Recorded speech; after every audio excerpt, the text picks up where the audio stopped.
은퇴하면 숨이 트일 줄 알았습니다. 그런데 솔직히 말하면 은퇴하고 처음으로 무서워졌습니다. 아침에 눈을 떴는데 갈 곳이 없다는 게 이렇게 무서울 줄 몰랐어요. 당신도 혹시 그런가요? 아침이 오는 게 두려우신가요? 알람도 없고 출근길도 없고 누가 뭐라 하는 사람도 없는데 이상하게 가슴이 먼저 답답해졌습니다. 숨이 막히는 것 같았어요. 처음엔 몰랐어요. 아, 이게 휴식이구나. 드디어 쉬는구나. 그렇게 생각했죠. 그런데 한 달, 두 달이 지나니까 알겠더라고요. 이건 쉬는 게 아니라 멈춰 있는 거였다는 걸요. 움직이는 건데 가는 곳이 없는 기분이랄까? 걷고 있는데 방향을 잃은 기분. 저는 올해 55입니다. 작년 봄에 회사를 그만뒀어요. 25년을 다닌 회사였습니다. 보통은 그렇잖아요. 마지막 날 동료들이 꽃다발 주고 사진 찍고 저도 그랬어요. 웃으면서 인사했습니다. 그동안 고생 많으셨습니다. 이제 좀 쉬셔야죠. 다들 그렇게 말했어요. 저도 그렇게 믿었고요. 근데 쉬는 게 이렇게 어려운 줄은 몰랐습니다. 돌이켜보면 전 평생 바빴어요. 대학 졸업하고 바로 입사했죠. 25이었나? 그땐 모두가 그랬어요. 취직하면 정신없이 일하고, 야근하고, 주말에도 나가고. 그게 당연했습니다. 결혼하고 나니 더 바빴죠. 애가 둘 생겼어요. 큰애가 초등학교 들어갈 때쯤엔 집도 마련해야 했고, 대출 받고, 이자 갚고, 한 달 월급이 통장 찍히자마자 빠져나가는 게 보이더라고요. 그땐 하루가 모자랐습니다. 아침 일찍 나가서 밤늦게 들어오고, 집에 들어오면 그냥 쓰러져 잤죠. 애들 얼굴도 주말에나 제대로 보고, 아내랑 이야기할 시간도 없었어요. 피곤해서 말도 귀찮았습니다. 여보, 주말에 어디 갈까? 아, 나 좀 쉬게 해줘. 그게 제 대답의 전부였어요. 회사에서도 마찬가지였습니다. 승진하려면 실적 내야 하고, 실적 내려면 더 일해야 하고, 뭐 하나 대충 할 수가 없었어요. 책임져야 할 사람들이 있었으니까요. 가족이 있으니까. 그렇게 30년이 흘렀습니다. 애들은 대학 가고, 하나는 결혼도 했어요. 집 대출도 다 갚았고, 정년까지 버텨서 퇴직금도 받았죠. 목표는 다 이뤘어요. 해냈다고 생각했습니다. 근데 왜 이렇게 허전하죠? 첫 달은 괜찮았어요.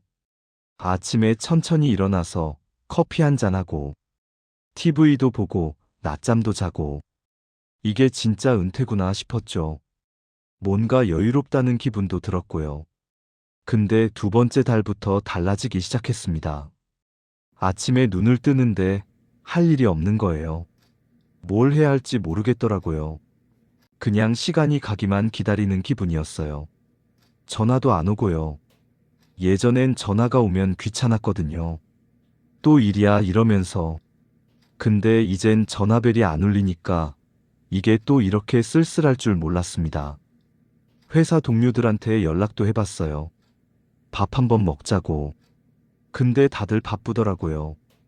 당연하죠. 아직 현역이니까. 저만 나온 건데. 형님, 요즘 뭐 하세요? 그냥. 집에서 쉬지 뭐.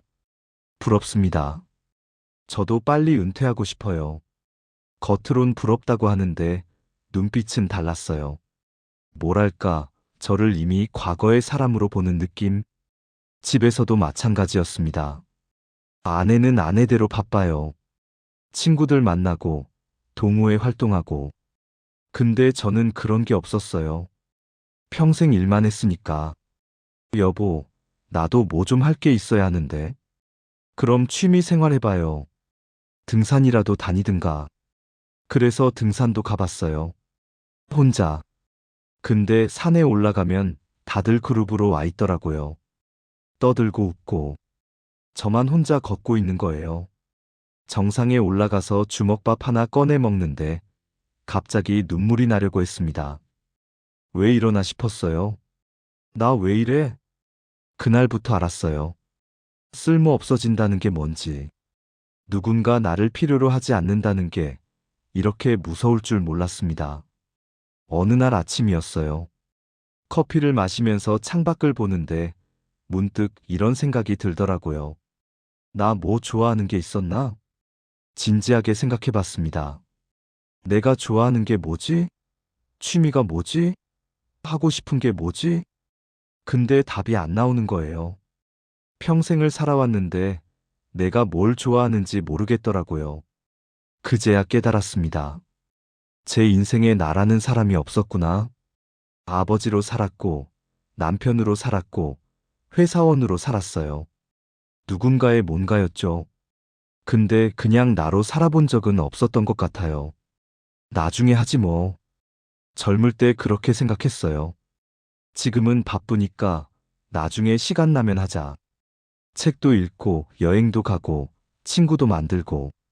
근데 그 나중이 지금인데 정작 뭘 해야 할지 모르겠는 거예요. 버킷리스트도 없었어요. 꼭 해보고 싶었던 것도 없었고. 왜냐하면 내가 뭘 원하는지 생각해 본 적이 없었으니까요. 가장 후회되는 게 뭐냐고요?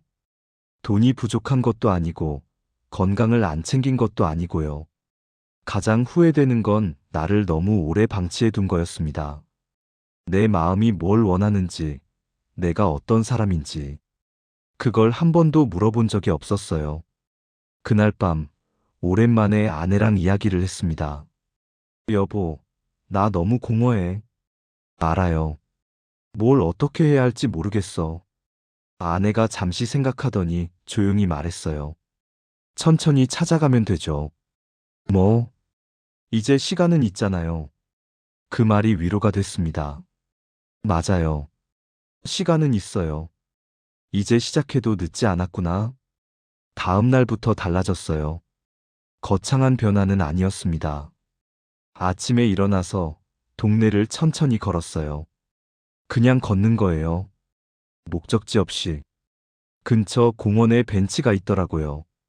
거기 앉아서 사람들 보고, 하늘도 보고. 그러다 보니 1시간이 금방 지나가더라고요. 며칠 그렇게 하다 보니 매일 같은 시간에 오시는 분들이 보이기 시작했어요. 오늘도 나오셨네요? 네, 아침 산책 나왔습니다. 저도 매일 와요. 같이 걸을까요? 그렇게 같이 걷게 됐어요. 이름도 몰라요. 그냥 아침마다 만나서 걷는 사이. 근데 그게 좋더라고요. 동네 도서관에도 가봤습니다. 젊었을 때 읽고 싶었던 책들, 제목만 알고 있던 책들. 천천히 읽기 시작했어요. 한 권 다 읽는데 일주일 걸렸어요. 근데 그게 뭐 어때서요? 급할 것도 없는데. 아내랑도 이야기를 더 많이 하게 됐습니다. 오늘 뭐 했어? 도서관 갔다가 공원에서 산책하고. 나도 같이 가도 돼? 당연하죠. 그렇게 둘이 같이 걷기 시작했어요. 결혼하고 처음으로 손잡고 걷는 것 같았어요. 작은 변화들이었습니다. 세상을 바꾸겠다는 거창한 목표도 없었고, 뭔가 대단한 걸 이루겠다는 것도 아니었어요. 그냥 오늘 하루를 조금 덜 외롭게, 조금 더 나답게 사는 것. 그게 전부였습니다. 근데 그게 제 인생에선 처음이었어요. 요즘은 하루하루가 조금 다릅니다. 여전히 아침에 뭘 해야 할지 막막할 때도 있어요. 외로울 때도 있고요. 근데 예전처럼 답답하진 않아요. 지난주엔 문화센터에 등록했습니다. 기타 배우는 거 어릴 때 해보고 싶었거든요.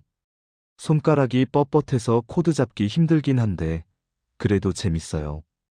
같이 배우는 분들이 대부분 저랑 비슷한 나이예요. 다들 은퇴하고 온 분들이더라고요. 우리 나이에 이거 배워서 뭐 해요? 그렇게 우스갯소리 하면서도 다들 열심히 해요. 이게 뭐해서가 아니라 그냥 좋아서. 아들이 지난주에 손주 데리고 왔어요. 아빠, 요즘 어때요? 심심하진 않아요? 응, 할 거 많더라. 바빠. 정말요? 뭐 하시는데요? 산책도 하고, 책도 읽고, 기타도 배우고, 이것저것. 아들이 신기한 듯이 보더라고요. 아빠가 변한 것 같아요. 표정이 달라졌어요. 그래? 네. 예전엔 항상 피곤해 보였는데 요즘은 뭔가 편해 보여요. 그 말이 기뻤습니다. 맞아요. 저 편해졌어요. 겨우 저를 찾아가고 있는 중이거든요. 대단한 삶은 아닙니다. 화려하지도 않고 자랑할 것도 없어요. 근데 이제는 제 하루에 제가 있습니다. 그걸로 충분해요. 혹시 지금 이 이야기를 듣고 계신 분 중에 은퇴를 앞두고 계신 분이 있다면, 혹은 이미 은퇴하셨는데 뭔가 허전하다면, 제가 감히 조언을 드릴 순 없어요. 저도 아직 답을 다 찾은 건 아니니까요. 다만 이것 하나는 말씀드리고 싶어요. 당신은 평생 충분히 열심히 사셨습니다. 누군가를 위해, 뭔가를 위해 정말 열심히 살아오셨어요. 그러니 이제는 당신을 위해 살아도 괜찮아요. 늦은 게 아닙니다. 아직 시간은 있어요. 오늘부터 물어보세요. 나는 뭐가 좋지? 나는 어떤 사람이지? 답이 바로 안 나와도 괜찮아요. 천천히 찾아가면 돼요. 혹시 지금 하루가 너무 조용하게 느껴진다면, 그건 인생이 끝나서가 아니라 이제서야 당신 차례가 온 걸지도 모릅니다. 구독과 좋아요, 댓글은 저에게 많은 힘이 됩니다. 다음 영상에서 더 좋은 이야기로 찾아뵙겠습니다.